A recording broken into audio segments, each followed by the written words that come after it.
அம்மாவுக்கு அன்பை சமர்ப்பிக்கின்றேன்.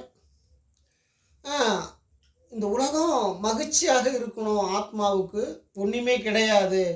உணவு கிடையாது, உடம்பு கிடையாது, கடவுளுக்கும் மனிதனுக்கும்ன்றதுக்காக அம்மா தவறு பண்ணதுனால இது யாராலுமே சரி பண்ண முடியாமல் இந்த உலகம் உழலுது. இது சரி பண்ணணுன்றதுக்காக தான் அம்மா நமக்கு இந்த உலகத்துக்கு இந்த மெசேஜை பண்ணின்னு இருக்கிறாங்க. ஆனால் அதுக்கு கலைஞர் தப்பு பண்ணிட்டாரு. எம்ஜிஆரும் என்ன சொன்னார்னா, தர்மப்படி சத்தியப்படி நம்ம ஆட்சி பண்ண போகிறோம். இதை யாராக இருந்தாலும் நம்ம நேர்மையான ஒரு ஆட்சியை கொடுக்க போகிறோம்னு சொன்னாரே தவிர, எம்ஜிஆர் நேர்மையாக இருந்து நேர்மையாக சத்தியத்தோடு இருந்து எல்லாருக்கும் தான தர்மம் பண்ணி அவர் நல்ல பேரை எடுத்துட்டாரா தவிர மக்களை யாரையுமே நல்லவனாக ஆக்க முடியாமல் போயிட்டாரு.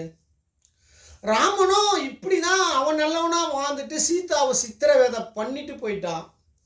கிருஷ்ண அவதாரத்துலேயும் கிருஷ்ண ரோபதியை சித்திரவேதை பண்ணி அவன் நல்ல பேர் சம்பாரித்து அந்த அம்மா சாபத்திலே அவன் நாட்டையே அவன் குடும்பத்தையே அழிச்சிக்கிட்டான்.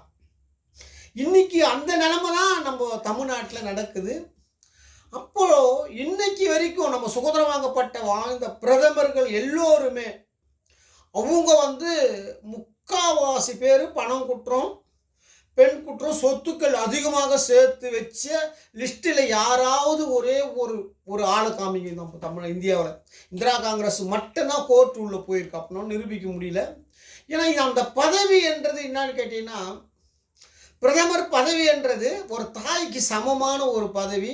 தன்னைத்தான் அது பெருமைப்படுத்திக்கிட்டு மக்களை கொண்டுட்டு போயிடுவார். அவ்வளோதான். ராமன் என்னைக்கு அது செய்தானோ அதுதான் நம்ம இந்தியாவில் இன்னைக்கு நடந்து கொண்டு இருக்கிறது. பாரத பிரதமர் என்ன நினைக்கிறாருன்னா, தமிழ்நாட்டை நம்ம ஆளணும். அப்போ நம்ம யாரை வச்சு ஆளணும்? அப்போது நேர்மையான வழியில் நம்ம ஆட்சி நடத்த முடியாது. சத்தியத்தோடு நம்மளால் ஒன்றும் பண்ண முடியாது. ஏன்னா கூட்டணி வச்சு தான் ஜெயிக்கணும்.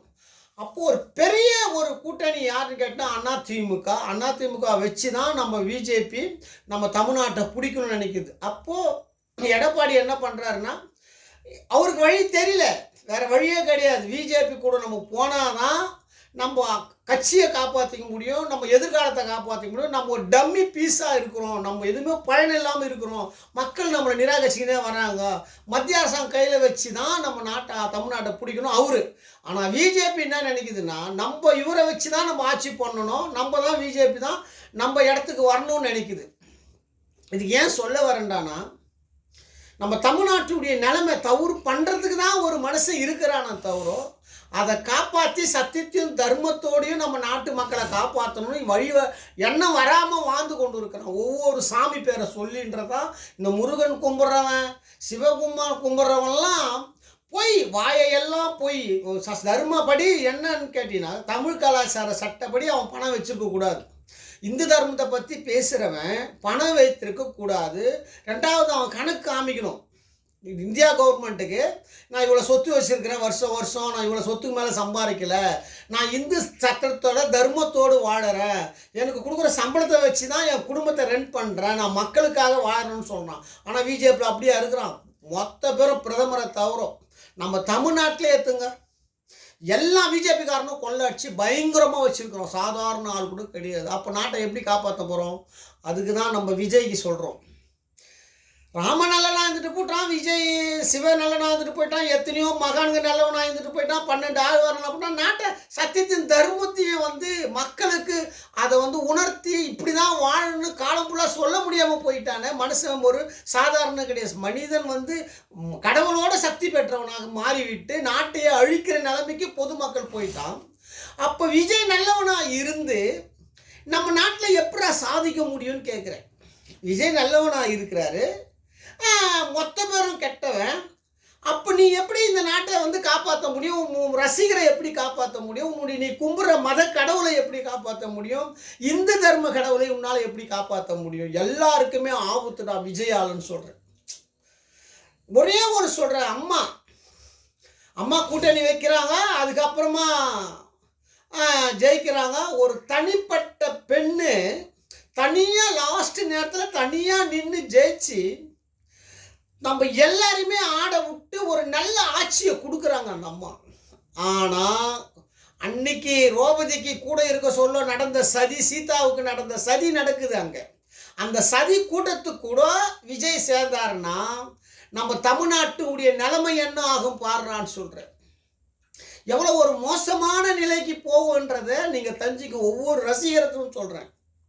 நான் விஜய் முதலமைச்சராக வாங்க மாட்டார் நான் சொல்லலை, முதலமைச்சர் ஜெயிக்க மாட்டாருன்னு சொல்லலை. அவருக்கு தெய்வ சக்தி இருக்குது, அவர் வருவார்ன்ட்டு தான் சொல்கிறோம். ஆனால் நீ கூட்டணி சேர்ந்தினா நீ பயங்கரமான அவமானப்பட வேண்டியது வரும்டான்னு சொல்கிற. பயங்கரமான அவமானப்பட வேண்டியது வரும், பயங்கரமான அசிங்கப்பட வேண்டியது வரும். ஏன்னா உன்னை சுற்றி இருக்கிறவன் எல்லாருமே கெட்டவன்டான்ட்ட, சத்தியம் தர்மம் இல்லடான்ட்ட. ஸ்டாலின் இருக்கிறாரு, அவர் சத்தியத்தோட தர்மத்தோட ஆட்சி பண்ணணும்னு நினைக்கிறாரு. அவங்க மனைவி அவ்வளோ கோயில்கள் குளத்துக்கு அதிகமாக செய்து பேரும் புகழ் கோயிலுக்கெல்லாம் செய்து தெய்வத்தின் வழிபாட்டில் இருக்கிறாங்க. ஆனால் எல்லா மதத்தையும் காப்பாற்றுவதற்காக அவர் மாட்டிக்கின்னு ஒரு பக்கம் இந்து தர்மத்தையும் காப்பாற்றுறாங்க, ஒரு பக்கம் முஸ்லீமு, ஒரு பக்கம் கிறிஸ்டினையும் காப்பாற்றுறாரு. இந்த ஆட்சியை காப்பாற்றுற, இந்த மக்களையே காப்பாற்றக்கூடிய நிலையில் இருப்பதனால இவர் இதை தர்மத்தை பற்றி சொல்ல முடியல, அவங்களாண்ட பேச முடியல. ஒவ்வொரு நாளும் ஒவ்வொரு அமைச்சர்கிட்டையும் சொல்கிறாரு, தவறாக பேசாதீங்க, தவறாக நடந்து கொள்ளாதீங்க, மக்கள் பொதுமக்கள் பார்க்குறாங்க, எனக்கு இடைஞ்சல் பண்ணாதீங்க அப்படி சொல்லி ஒரு அமைச்சர் எடுக்கிறார். எத்தனை நாடு சொன்னார், கேட்காதவன் ஒரு அமைச்சர் பதவியை இழந்து விட்டான். அதுமாரி சூழ்நிலை ஸ்டாலினே அவரால் இது பல கோடிக்கு சொந்தக்காரு, தமிழ்நாட்டுக்கே நிரந்தரமான சொந்தக்காரு. அவராலேயே இது சரி பண்ண முடியாமல் தம் மண்டலம் அப்படி வெடிக்குது அவருக்கு, இந்த மக்களை எப்படி காப்பாற்ற போகிறோம் அப்படின்னு. ஆனால் நீ ஒரு சாதாரண ஒரு நடிகன், உன்னாண்ட எதுவுமே வரல, நீ இதுக்குள்ளேயே ஒரு கூட்டணி வச்சினா உன்னை கெட்டவன் ஆக்கிடுவான்டான்ட்ட. உன்னை கெட்டவன் ஆக்கி உன் பேரை அசிங்கப்படுத்தி அவமானப்படுத்தி உன் மக்களுக்கு உயிர் சேதம் விடுண்டான்னு சொல்கிறேன். விஜய்க்கு சொல்கிறேன், இதனால் உலகத்துக்கு ஆபத்துடான்னு சொல்கிறேன். இது ஒரு கேவலமான வேலைடான்ற. ஒரு பெண்ணு தனிமையாக நின்று ஜெயிச்சு சட்டசபைக்கு சொல்கிறாங்க, சட்டசபைக்குள்ள என்னை அவமானப்படுத்தப்பட்டார்கள், அடுத்த வாட்டி வர சொல்ல நான் முதலமைச்சராக தான் சட்டசபை உள்ள வரும்னு சொல்லிட்டு ஒரு லேடி அம்மா சொல்லிட்டு செய்யக்கூடிய ஆள் ஒரு சாதாரண பெண்ணுன்றோம். ஆனால் நீ ஒரு ஆம்பளை, நீ ஒரு ஒரு தமிழ்நாட்டில் பல ரசிகர் உனக்கு இருக்கிறான்னு சொல்கிற, நீ தனியாக நின்று இந்த நாட்டை காப்பாற்றணுன்றான்ற. அப்படி காப்பாற்றினாதான் உதயநிதி ஸ்டாலினையும் தர்மப்படி நம்ம உன்னால் காப்பாற்ற முடியும்ன்ற. நீ ஒரு தர்மப்படி மாறினாதான் உதயநிதி ஸ்டாலினை தர்மப்படி மாற்ற முடியும். அவர் ஒரு புதிய இளைஞரை உள்ளே சேர்த்து புது எம்எல்ஏவை உருவாக்கி ஒரு புது ஆட்சி அவரால் நேர்மையாக சத்தியமான ஆட்சி கொடுக்க முடியும். ஆனால் நீயே ஒரு கெட்டவனாக இருந்தினா உதயநிதி ஸ்டாலினை யாரா காப்பாற்றுதுன்னு கேட்குறேன். வரவெல்லாம் கெட்டவனாவே தமிழ்நாட்டில் ஒரு ஆட்சி ஆரம்பித்து ஒரு கொள்ளடிக்கிற கூட்டத்தை கூட நீ சேர்ந்தினா இந்த நாட்டை நீ எப்படிடா காப்பாற்ற விஜயன்னு கேட்குறேன். நான் ஒன்று சொல்கிறேன், உன்னால் விஜயை காப்பாற்றப்படணும். அண்ணாமலை பயங்கரமான சக்தி பெற்ற அரசியல்வாதிகள் 30 வயசில் 25 வயசில் அரசியல்வாதி வரான்னா அவெல்லாம் நேர்மையாக சத்தியமாக மாற்றப்படணும். ஆனால் உன்னால் மொத்த பேருமே கொள்ளடிக்கணும்னா மாறிடுவான்டான்ட்டு. நீ இந்த வயசுலேயே கட்சி ஆரம்பித்து 2 ஆண்டு 1 ஆண்டுக்குள்ளேயே இவ்வளோ பெரிய கூட்டணி சேர்த்து நாட்டை அழிக்கிறது இது ஒருபோதும் தடுக்கணும்டான்ட்ட மத்திய அரசாங்கமும் தமிழ்நாடு அரசாங்கமும். இது விஜய்க்கு இந்த வீடியோவை காமிச்சு நீ தனியாக நில்றா, வேற வழி கிடையாதுடா, நாட்டை காப்பாற்றணும்டான்னு சொல்லி இந்த வீடியோவை விஜய்க்கு அமைங்கடான்னு சொல்கிறேன். இல்லைனா ஏன்னா தண்ணிக்கு போயிடுண்டான்ட்ட. புள்ளியார் தண்ணிக்கு தானே போவார்ன்ற, கடலுக்கு போனடான்ட்டேன். புள்ளியார் அவன் வச்சுக்கிற ஏனை நேராக கடலுக்கு தான் போனோம். 2 யானையும். அந்த 2 யானை யார்? ஒரு ஆணு ஒரு பெண்ணு. அவ்வளோதான். 5 அடி ஜீவனை தான் உன்னை கடவுளாக மாற்றிருக்கிறாங்க. விஜய்க்கு ஒன்று சொல்கிறேன், நீ இதுமாரியா நீ பண்ணலடானா நீ ஒரு பயங்கரமான அழிவை சந்திப்ப. ஒவ்வொரு சினிமாவில் பாடுறான்னு சொல்கிற ரஜினி எவ்வளோ வறுமையில், எவ்வளோ ஒரு துயரத்தில், சாப்பாட்டுக்கு பசியில் கொடூரமான நிலை சினிமா எடுத்துருக்குண்டான்ட்டு. அதேமாரி எம்ஜிஆரை கொடூரமான பசியில் சினிமா எடுத்துருக்குடான்னு சொல்கிற சிவாஜி, கமலஹாசனை, இவங்களாம் ஒரு கொடூரமான பசி, நாய்க்கு போடுற பிஸ்கட் கச்சா கூட போதுன்னு சினிமாவில் காமிச்சிருக்கிறாங்க. அந்த அம்மா ஏன் காமிச்சாங்கன்னு கேட்டிங்கன்னா, அங்கே வந்தீங்கன்னா உங்களை நான் என்ன சொல்கிறதுனே தெரியல. அந்த அம்மா 2 கண்ணை நோண்டிடுவாங்கடான்ட்டு உங்களெல்லாம். இது வந்து ரஜினி படத்தில் காமிச்சாச்சுடான்ட்டா. தலையை வெட்டி கண்ணாடி போட்டில் வச்சிருவாங்க, ரஜினியை காலை கையை வச்சிருவாங்க அப்படியே. ஏந்திரன் படத்தில் எதுக்குடானா, சொன்ன பேச்சு கேட்கலனா இதாண்டா தண்டனைட்டா. ரஜினிக்கெல்லாம் சொல்கிறேன், உனக்கும் சொல்கிறேன், விஜய்க்கும் சொல்கிறேன். இது சாதாரண ஆளு கிடையாதுடான்ட்டே. இந்த நாடு சீதாவையும் ராமனையும் பார்த்த நாடுடான்ட்டு.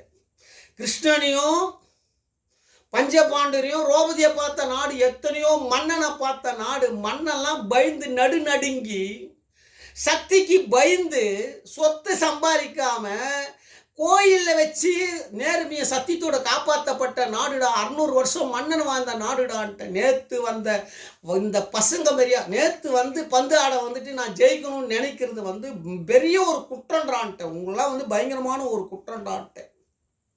இது வந்து மக்களுக்கு அழிவை கொடுக்கக்கூடிய நேரம் ஆயிடுச்சுறான்ட்டு. இதில் வந்து நம்ம எப்படி உதயநிதி ஸ்டாலின் வந்து சத்தியத்தோடு நம்ம மாற்ற போகிறோம், எப்படி நம்ம காப்பாற்ற போகிறோன்றதான் தெரியல. அண்ணாமலை ஒரு நேர்மையான ஆள், தைரியமாக பேசக்கூடிய ஆள். ஒரு நல்லவனை வர விடாமல் அழிச்சு விட்டது பிஜேபி. ஒரு நல்லவனை தமிழ்நாட்டில் வந்து ஒரு நல்ல ஆட்சி கொடுக்கணும், அவன் கரெக்டாக உண்மையை பேசுகிறான். அதிமுக ஒரு பயங்கரமான குற்றவாளியான ஆட்சி, அது கூட கூட்டணி இருக்கக்கூடாதுன்னு சொல்கிறான். ஆனால் நம்ம நாடு அழியறதுக்கு கூட்டணியாக போதுறான்ட்டு. இதான் அண்ணாமலை. அண்ணாமலை வந்து ஒரு சாதாரண மனுஷன் தான், நல்ல தைரியமாக பேசக்கூடிய ஆள், புட்டு வைக்கக்கூடிய ஆள். ஒரு ஆள் அதிமுகவில் பிஜேபியில் பேச ஆள் கிடையாதுறான்ட்ட. தமிழ்நாட்டில் ஒரு ஓட்டு கூட போட மாட்டான், கட்சி அண்ணாமலை சேர மாட்டான். அண்ணா பிஜேபியில் சேர மாட்டான் தமிழ்நாட்டில்ட்டான், ஏறி வச்சுக்கிறான்ட்ட. எவனும் பிஜேபி கூட போக மாட்டான்ட்டான்ட்டு. தெய்வ சக்தி இருந்தாதான் ஒரு கட்சியில் சேருவான்டான்றாங்க. தெய்வ சக்தி கிடையாதுடா பிஜேபியில் தமிழ்நாட்டில் எவனுக்குமேன்ட்டு. அம்மா என்னைக்கு போனாங்களோ அன்னிலேருந்து பிஜேபி தமிழ்நாட்டில் வேலையே இல்லாத போச்சுறான்ட்டு.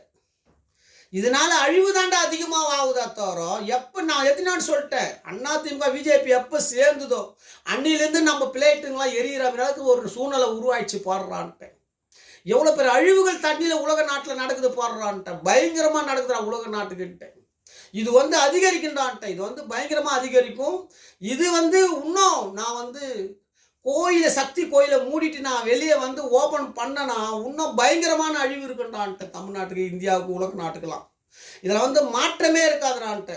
விஜய்க்கு ஒன்று சொல்கிறேன், நீ ஆட்சியில் வந்து பங்கு கொடுக்குறேன், நான் முதலமைச்சர் ஆகணும், நான் பெரிய ஆள் ஆகணும்னு கனவே காணாதடான்ட்டு. இப்போதைக்கு நீ போய் தூங்குடான்ற. உனக்கு இன்னும் சினிமா நடிக்கிற வேலை இருக்குது, இன்னும் ரசிகரை பார்த்து நல்லது செய்ய வேண்டிய வேலை இருக்குது, எம்ஜிஆர் மாதிரியே கட்சியை வளர்க்க வேண்டிய வேலை இருக்குடான்ட்டு. சரிதா, நீ நிற்க தேவைன்னு சொல்ல, எலெக்ஷன் இல்லைடா, உன்னால் எனக்கு ஒரு காரியம் ஆகணும், உன்னை நிற்க வைக்கிறதே நாங்கள் தான்டான்ட்டு. உன்னை எலெக்ஷனில் நிற்க வச்சு உன்னை ஓப்பன் பண்ணதே எனக்காகடா அம்மான்ட்டு. இதில் வந்து மாற்றமே இருக்காதுடான்ட்டு. அதனால் யாரும் பொதுமக்கள் எல்லோரும் உன்னைய வீடியோ வெளியே வராது, வெளியிட மாட்டாங்க. அதனால் வந்து யாரும் வருத்தப்பட வேணாம். கவர்மெண்ட்டு என்ன செய்யணும் சக்திக்கு தெரியும், அம்மாவுக்கு தெரியும். எப்போ என்ன யாரை என்ன செய்யணும், எப்போ ஓப்பன் பண்ண அம்மாவுக்கு தெரியும். அம்மா நேராக போவாங்க. யார் ஓப்பன் பண்ண மாட்டேன்றான்னு சொல்கிறானோ அவங்க வீட்டுக்கு போவாங்க, நேராக சூளத்தை எடுத்துக்கிட்டு போவாங்க. இன்னும் கொஞ்ச நாளில் போவாங்க, தெரிஞ்சுப்பாங்க. அது வந்து நம்ம சொல்ல வேண்டிய அவசியமே கிடையாது. மனிதனுக்கு சாவே கிடையாதுறான்ட்ட, மனிதனுக்கு சாவே கிடையாதுறான்ட்டான் அம்மா கிட்ட. கொடூரமான தண்டனை காத்திருக்குடான்ட்ட. நீ எப்படி ஒரு ஆடு மாட்டை வந்து நீ எப்படி அதை வெட்டி சாப்பிட்டு எவ்வளோ கொடுமை பற்றி எவ்வளோ சுகமாக அனுபவிக்கிறியோ அதுமாரி தான் நம்ம மனித பிறவி எல்லாமே. நம்ம ஒரு ஆடு மாடு மாரி அந்த அம்மாவுக்கு தெரியுதா, சொன்ன பேச்சை கேட்கலடானா கையில் பிச்சை எடுக்கிற தட்டு குத்துருவாங்க உனக்கு. இதுதான் நம்ம செய்வாங்க. நான் ஒன்று கேட்குறேன்டா, 925 வருஷம் சுதந்திரம் வாங்கப்பட்ட நாள்லேருந்து இன்னைக்கு சொல்கிறேன், பணம் ஏன்டா எடுக்க முடியலன்னு கேட்குறேன். 1948 வரைக்கும் பணத்தை ஏன்டா காஞ்சி வராதுன்னு எடுக்க முடியலன்னு கேட்குறேன். காஞ்சா வந்தது அந்த அம்மா, அம்மா வந்தது அந்த அம்மா, நீ நான் இருக்கிறது அந்த அம்மா. ஒரே அம்மா தான். இந்திரன் படத்தில் காமிக்கிறான் எல்லா உருவத்தையுமே அப்படியே மொத்தமே அந்த அம்மாடான்ட்ட. எல்லா ஜீவனும் எல்லா உயிரும் ஒரே ஒரு தாயிடான்ட்ட, கடவுளே கிடையாதுடான்ட்ட. கடவுள் என்ற பேரை வைத்து கடவுளுக்கு பிச்சை எடுக்கிற சட்டத்தை குத்து அந்த கடவுளுக்கே ராமனுக்கே கொடுமை பண்ணுறாங்கடான்ட்டு. சிவபெருமான் சொல்கிற சக்திக்கும் ராமனையே கொடுமை பத்திர தாயிடான்ட்ட. நீங்களாம் எந்த மொழிக்கிடான்ட்ட, பயங்கரமான கொடுமை பத்திர தாயிடான்ட்ட. பிரதமரத்துக்கு கடவுள் நேரடியாக கல்யாணம் பண்ணிக்க முடியல, நேரடியாக உல்லாசமாக வாழ முடியவில்லை, சொந்த பந்தத்தை கிட்ட சேர்த்துக்க முடியல. அப்போ இள வயசுலேருந்து அவருக்கு எவ்வளோ மன வேதனை இருக்கும் பாடுறான்ற, எவ்வளோ ஆசைகள் இருக்கும் பாடுறான்ற. தெய்வ சக்தி பெற்றவனுக்கு எல்லாருக்குமே ஒரு கொடூரமான தண்டனை உண்டுடான்ட்டு, எல்லாருக்குமே கடவுள் சக்தி. நம்ம ஒரு கருவிடான்ட்டு இந்த உலகத்தில். அந்த அம்மாவுக்கு நம்மளாம் ஒரு கருவி. ஒரு கிளாஸ் பிளாஸ்டிக் கிளாஸை குடிச்சிட்டு தண்ணி தூக்கி போடுற மாதிரியா நம்ம உயிர், அவ்வளோதான். தண்ணி காலி ஆயிடுச்சுன்னா அந்த கிளாஸுக்கு வேலை இல்லை. அதான் உயிர் நம்ம உடம்பு விட்டு போயிடுச்சுன்னா நம்ம உடம்புக்கு வேலை கிடையாது. அந்த அம்மா நினச்சா நாளை காலையிலே எல்லாம் உயிரை எடுத்துருவாங்க. அவ்வளோ இன்னும் சாதாரண ஆளே கிடையாது. அந்த உலகத்தை அழிக்க முடியாதா இந்த உலகத்தில்ன்ற யாராலையும். விஜய்க்கு சொல்கிறேன், விஜய் நீ என்னோட பெரிய ஆளாக இருக்கணும் ஆகு, நான் வேணான்னு சொல்ல. ஆனால் நீ கன்ஃபார்மாக இந்த அரசியலில் கூட்டணி வைக்கக்கூடாது. இது தமிழ்நாடு அரசாங்கம் வீட்டுக்கு விஜய்க்கு இது ஒன்று மட்டும் விஜய்க்கு அமுச்சு விடுங்கடான்ற. என் வீடியோ நீங்கள் வெளியே காமி பண்ணு, எனக்கு தெரியும். என்னை பூட்டி வைடான்றான். என் வீடியோ உலகத்துக்கு வரலன்னா நான் யாருன்னு நீ தெரிஞ்சுக்கிடான்றேன். மொத்த பேருமே உலகத்தில் என் வீடியோ சினிமா உலகத்துக்கு வரலடானா நான் யாருன்னு நீ தெரிஞ்சுக்கிடான்ட்டேன். அடுத்த வாரிசில் போய் பாடுறா, திவான் ராஜலிங்கம் யாருன்ற ரஜினி கேள்றா போய் ஸ்ட்ரெயிட்டான்ற. நான் யாருன்றது தெரியுடான்ட்டேன். பைரவி படத்தில் ராஜலிங்கம்னா யாருன்னு போய் கேள்றா ரஜினின்னு சொல்ற. ஸ்ரீகாந்த் கூட, ஜெயலலிதா கூட ஸ்ரீகாந்த் ஏன் முதல் படம் நடிச்சாங்கன்னு கேள்ற ரஜினின்ற. எல்லாமே சொன்னது அம்மா. எல்லா உயிரும் எல்லாம் காற்றும் நெருப்பும் தண்ணியும் உன் கட்டுப்பாட்டிலே வெயிட் பண்ணுறான்ட்டாங்க அம்மா. என் கட்டுப்பாட்டில்டான்ட்டேன். நான் போன பிறகு காட்டு தண்ணி பூவம்பம் பஞ்சபூதம் கடவுள் எல்லாமே பிச்சை எடுக்க வெயிட் பண்ணுறான்ட்டேன். இதில் நாட்டில் பிச்சை எடுக்க வெயிட் பண்ணுறான்ட்டேன். ஒருத்தனை உலகத்தில் என்னை யாரும் அசைக்கவே முடியாதுறான்ட்டு. நீ என்ன டக்கரைச்சாலும் முடியாதுறான்ட்டு யாராலையும். நான் என்ன சொல்கிறேன், உயிருக்கு சாவே இல்லைடா. வெள்ளைக்காரனுக்கு காஞ்சியா வந்து சொன்னது இதான்டான்ட்டேன். சாவே கிடையாதுடா, என்னை நம்புடா, உன்னை காப்பாற்றுறேன்டான்னு சொல்கிறேன். இன்றைக்கி சொல்கிறேன், உங்களை வெள்ளைக்காரனை வெளிநாட்டை காப்பாற்றுற ஒரே சக்தி தமிழ்நாட்டு முதலமைச்சர் தமிழனுக்கு மட்டும்தான்டா இருக்குது உலகத்தில்ன்ட்ட. மிச்சம் யாராலையும் முடியாதுடான்ட்ட. தட்டுடான்ட்ட, மொத்த பேருக்கு தட்டுடான்ட்ட, பிச்சை எடுப்பான்டான்ட்ட. இது வெள்ளைக்காரனுக்கு காஞ்சி சொன்னதுடான்ட்ட. வெள்ளைக்காரனை நீ பிச்சை எடுப்படான்ட்ட. அம்மா போன உன்னை காலிடான்ட்டாங்க. அம்மா வருவாங்க, அம்மா ஆடுவாங்க. அம்மா போனவுடனே நம்ம எல்லாரும் பிச்சை எடுக்க விட்ருவாங்கடான்ட்டு. அம்மா பேச்சை கேட்கணும். அம்மா போனாங்க, காந்தி சிலை காலி வெளிநாட்டில். மொத்த பேரும் சாவறான், கொடூரமாக சாவறான் வெளிநாட்டில். ஏன் சந்திர மண்டலத்தில் கண்டுபிடிக்கிறீங்க, சூரிய மண்டலத்தில் கண்டுபிடிக்கிறீங்க. நீங்கள் கண்டுபிடிச்சி மக்களை கொள்கிற பராமரிக்க உங்களால் முடியாத போது நீ என்ன கண்டுபிடிச்சி என்ன அறிவாளி இருந்து என்னடா புரோஜனம் கேட்குறேன். நீங்கள்லாம் இது நடக்கவே நடக்காதுடான்ட்டு. சரிதா? கன்ஃபார்மாக நம்ம பிரதமரும் நம்ம முதலமைச்சரும் நிச்சயமாக இந்த மண்ணையும் இந்த உலக நாட்டையும் காப்பாற்றுவாங்க என்ற அந்த அம்மா எனக்கு சொல்கிற உறுதி. அந்த அம்மா தான் எல்லாமே. அம்மா தான் பிரதமராக இருக்கிறது, அம்மா தான் முதலமைச்சராக இருக்கிறது, அம்மா தான் துர்கா ஸ்டாலினாக இருக்கிறது, அம்மா தான் உதயநிதி ஸ்டாலினாக இருக்கிறது. எல்லாமே அம்மா தான். மொத்தமே அம்மான்ற வார்த்தைக்குள்ளே தான் இருக்கிறது. ஆனால் அம்மா நம்மளை எப்போ வெளியே ஓப்பன் பண்ணணும்னு அம்மாவுக்கு தெரியும். நிச்சயம் அம்மா நம்மளை காப்பாற்ற வருவாங்க. இந்த சொர்க்கலோக வாழ்க்கையை இவ்வளோ சீக்கிரம் அழிப்பதற்கு வாய்ப்பு இல்லை. அதனால் யாரும் பயப்படாதீங்க.